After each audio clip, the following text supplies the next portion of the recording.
Avant la fin de cette série sur John Maynard Keynes, vous serez tous amoureux de lui.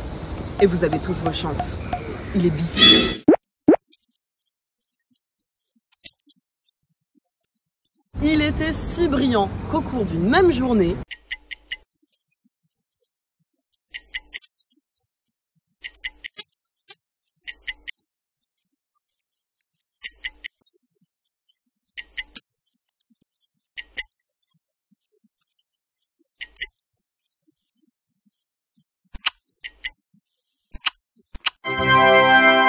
c'était un économiste génial. Mais j'aurais voulu être un artiste.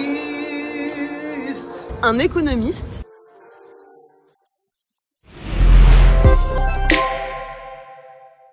J'aurais voulu être un artiste.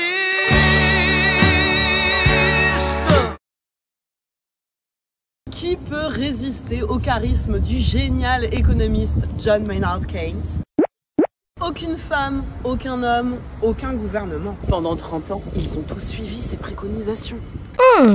Keynes a littéralement révolutionné l'économie. C'est lui qui a introduit la notion d'incertitude radicale qui oblige à repenser la rationalité. Il n'y a rien de plus désastreux qu'une politique d'investissement rationnelle dans un monde irrationnel. Il a repensé la monnaie. Les autres économistes pensaient que c'était seulement un intermédiaire des échanges. Il est l'inventeur de la macroéconomie moderne. La macroéco quoi?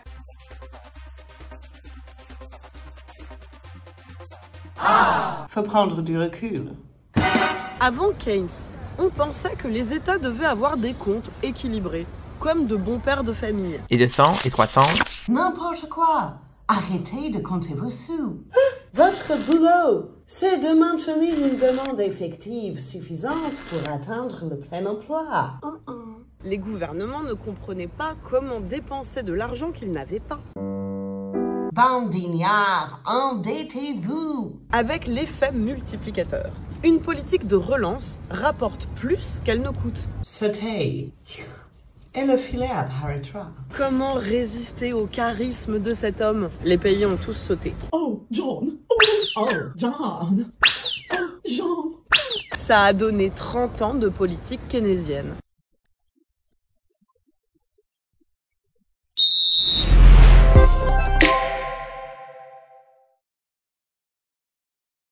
Keynes est l'un des économistes les plus brillants du XXe siècle.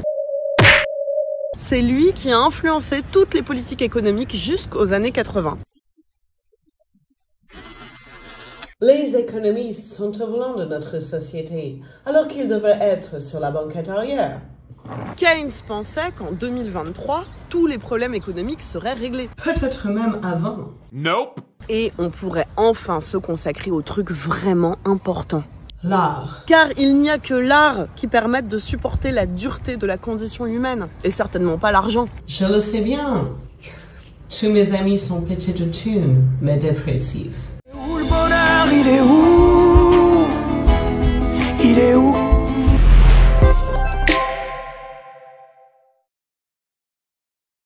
Est-ce qu'un artiste doit gagner sa vie avec son art? Il en faut peu pour être... Non, surtout pas. Keynes est un économiste très influent du XXe siècle, et il pense que les artistes ne doivent pas se soucier de gagner leur vie. Leurs motivations sont purement esthétiques, et elles doivent le rester sans être perverties par des questions d'argent.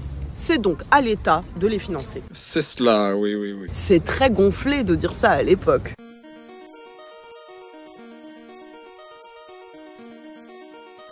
L'Angleterre victorienne valorise le renoncement au plaisir immédiat, ce qui permet l'accumulation des richesses. Mais Keynes est un avant-gardiste. Il fait partie du Bloomsbury Group.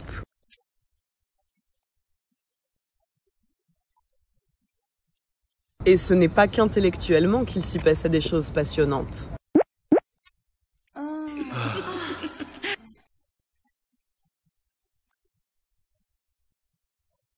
L'État doit financer les artistes. L'argent ne doit pas les pervertir. D'un autre côté, ce serait embêtant qu'ils se retrouvent soumis à l'État. Je préfère les soumettre à mon charme. Il souhaitait un entre-deux, des formes de partenariat public-privé.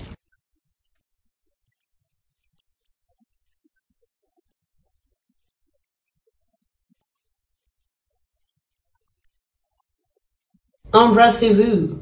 Cela permettrait de développer un capitalisme plus sain, qui ne se contente pas de maximiser des profits. Il faut favoriser une vie bonne. Keynes, cet artiste de l'économie, qui a accompli en une vie ce que d'autres auraient pu faire en 10, est mort en 1946 en disant « Mon seul regret, n'avoir pas bu davantage de champagne. We were just kids when we fell in love.